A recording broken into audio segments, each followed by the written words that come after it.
بعض اوقات ایسا بھی ہوتا ہے کہ لوگ پورے یقین سے دعا کرتے ہیں اور پھر اس دعا کے قبول نہ ہونے پر بہت پریشان ہوتے ہیں اور جلد ہی مایوسی میں ڈوب کر دل ہار بیٹھتے ہیں۔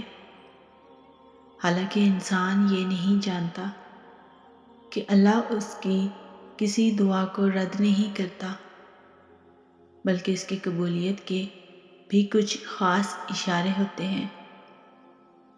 جب ہم مشکل میں ہوتے ہیں تو دل میں خیال سا پیدا ہوتا ہے کہ اللہ کہاں ہے؟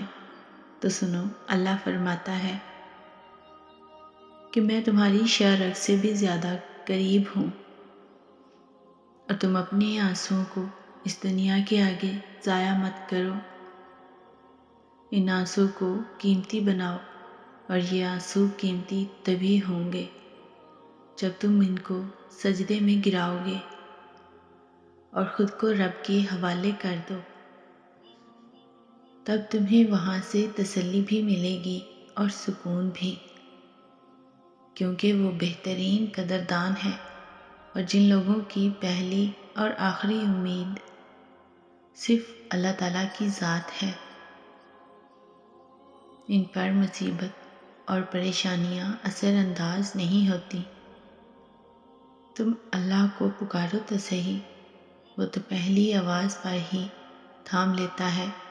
آنکھوں کے سامنے کل کائنات بکھرتی ہوئی نظر آ رہی ہے، کہیں سے روشنی کی امید نہیں رہی، تو یاد رکھو تمہارے حالات کتنے ہی برے کیوں نہ ہو جائیں، تمہاری ایک دعا تب بھی پوری زندگی بدل سکتی ہے۔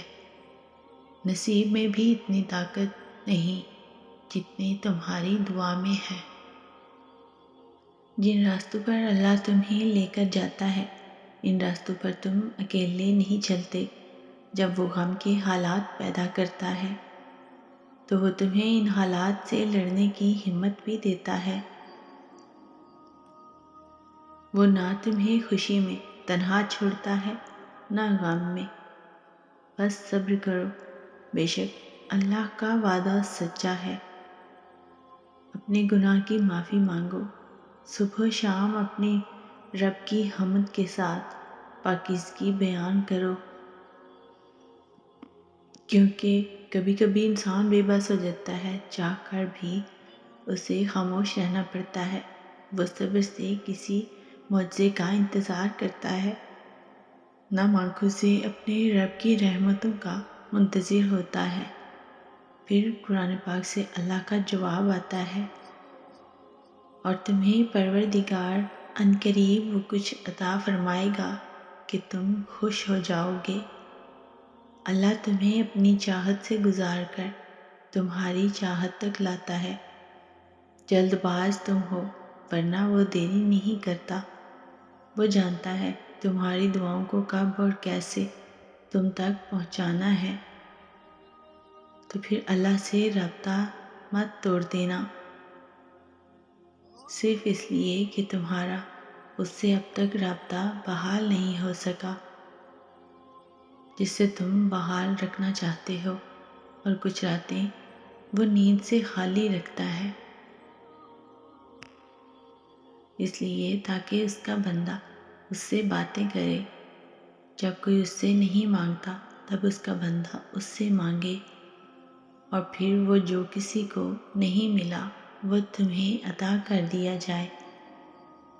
اگر اللہ تمہاری دعائیں پوری کر رہا ہے تو وہ تمہارا یقین بڑھا رہا ہے۔ اگر دعائیں پوری کرنے میں دیر کر رہا ہے تو تمہارا صبر بڑھا رہا ہے۔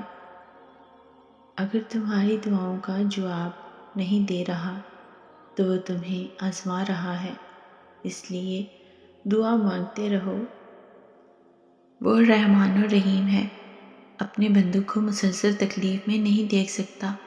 جب تم روشنیوں کے رب کو رات کے اندھیروں میں پکارتے ہو تو تمہیں معجزوں کی صبح مل سکتی ہے۔ بس تم اپنے رب کے فیصلے پر یقین رکھو اور صبر سے کام لو، کیونکہ جب فیصلے عرش سے اترتے ہیں نا، تو خوشیوں کے در کھل جاتے ہیں۔